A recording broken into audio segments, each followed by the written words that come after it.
અમદાવાદમાં બાપુનગરના ધારાસભ્ય દિનેશ કુશવાહે સર્વધર્મ સદભાવનું એક ઉત્તમ ઉદાહરણ પૂરું પાડ્યું। 2 દિવસ અગાઉના જ મુસ્લિમ સમાજના આગેવાનો સાથેના કાર્યક્રમમાં તેઓ સ્ટેજ ઉપર રહ્યા હતા। શું હતું કારણ અને શા માટે તેઓએ સ્ટેજ શેર કર્યું તેમની સાથે જ વાત કરીશું। દિનેશભાઈ, પ્રથમ એવી ઘટના બની કે એક ધારાસભ્યએ મુસ્લિમ આગેવાનોનો જે કાર્યક્રમ હતો ત્યાં સ્ટેજ ઉપર રહ્યા, મુસ્લિમ મૌલાનાઓને પગે પણ લાગ્યા, શું કહેશો? એક સફાઈનો અભિયાન એ લોકોએ છેડેલો।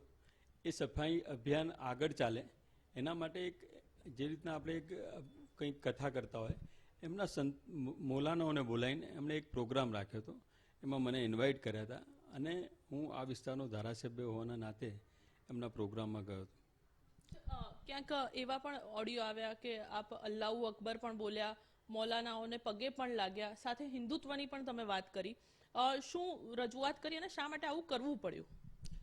વ્યવસ્થામાં ભારતીય જનતા પાર્ટીને હું ઇલેક્શન બી લડ્યો ત્યારે બી હું તમને કહું કે હું હિન્દુ તરીકે એક ચોટી રાખું છું, બરાબર? અને હિન્દુ તરીકે જ મારું આ જીવન છે, આજીવન હિન્દુ તરીકે જીવન ભગવાને જે મને આ હિન્દુ કોમમાં જે મારો જન્મ થયો છે એ માટે હું ગર્વ લઉં છું।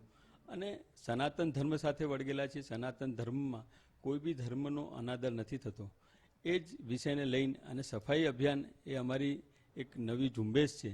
કોઈ બી ધર્મના લોકોએ જો સફાઈમાં માનતા હોય, ભારત વર્ષમાં રહેતા હોય તો અમારે એ સફાઈ અભિયાનને વેગ આપવા માટેની નીતિ સાથે હું ત્યાં ગયો હતો।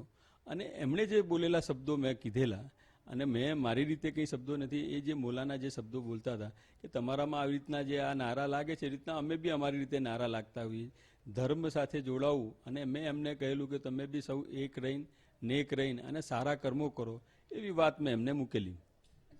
દિનેશભાઈ, મહત્વની વાત કે અત્યાર સુધી આવું ક્યારેય જોવા નથી પડ્યું કે એક ભાજપના ધારાસભ્યો મુસ્લિમ આગેવાનો સાથેના કાર્યક્રમમાં ગયા હોય, અલ્લાહુ અકબર બોલ્યા હોય અને એમને પગે પણ લાગ્યા હોય। લાગે છે કે આનાથી ભાજપને માં તમને કંઈ ઠેસ પહોંચશે અથવા તો પક્ષ તરફથી કોઈ કાર્યવાહી થઈ શકે છે? મેં એવું કોઈ કાર્ય કર્યું નથી। ભારતીય જનતા પાર્ટી સબકા સાથ, સબકા વિકાસ, સબકા પ્રયાસ સાથે ચાલનારી પાર્ટી છે। મારી પાર્ટી જ્યારે બી કંઈ વાત હોય તો સર્વ સમાજ અને સૌ જનતા માટે, જ્યારે અહીં પીએમ તરીકે અમારા નરેન્દ્ર મોદીજી જે વૈશ્વિક નેતા છે એમને બી વિશ્વને લઈને ચાલનારી નીતિ અપનાવી છે અને દેશ સંવિધાન ઉપર સરસ રીતે ચાલી રહ્યો છે। અત્યારે 22 તારીખે જે વર્ષોથી ના થયું એવી રામ જન્મભૂમિની એ થવાનું છે અને રામ લલ્લા એના નિવાસે જવાના છે। 550 વર્ષ પછી એક નવી ઘટના થઈ રહી છે। એ ભારતીય જનતા પાર્ટીની તાકાત છે। તાકાતની વાત કરો છો, પણ એ બાબત સ્પષ્ટ રીતે કહી શકશો કે આપે જે કાર્ય કર્યું એ બીજા નેતાઓ, બીજા ધારાસભ્યોના વિસ્તારમાં પણ મુસ્લિમ આગેવાનો હોય છે અને ત્યાં પણ આ જ પ્રકારના કામો થતા હોય તો અન્ય ધારાસભ્યો, અન્ય નેતાઓએ પણ તેમની સાથે આવા પ્રોગ્રામમાં જવું જોઈએ? એ વ્યવસ્થા બધાની સ્વતંત્ર રીતે છે।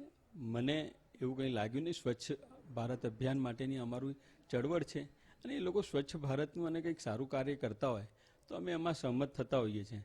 અને ભારતીય જનતા પાર્ટી જે લાઇન લેન્થ ઉપર ચાલે છે અને જે એની નીતિ છે એ નીતિથી હું જરાય હટવાનો નથી।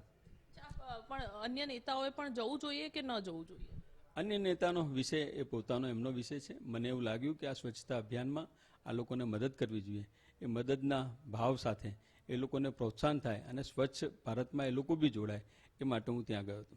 આભાર દિનેશભાઈ આપનો। તો આ હતા બાપુનગરના ધારાસભ્ય દિનેશ કુશવાહ, જેમનું સ્પષ્ટ માનવું છે કે સ્વચ્છતા અભિયાનને લઈને તેઓ ગયા હતા અને તેઓ એક હિન્દુ તરીકે ત્યાં ગયા હતા અને સાથે જ હિન્દુમાં જેમ મૌલાનાને કે કોઈ સંત મહંતોને પગે લાગે તે જ રીતે તેઓએ પગે પણ લાગ્યા અને કોઈ વડીલને પગે લાગવું એ ગુનો નથી તેવું પણ તેમનું માનવું છે। કેમેરામેન વાય મોહન સાથે રીમા દોશી, ગુજરાત ફર્સ્ટ, અમદાવાદ।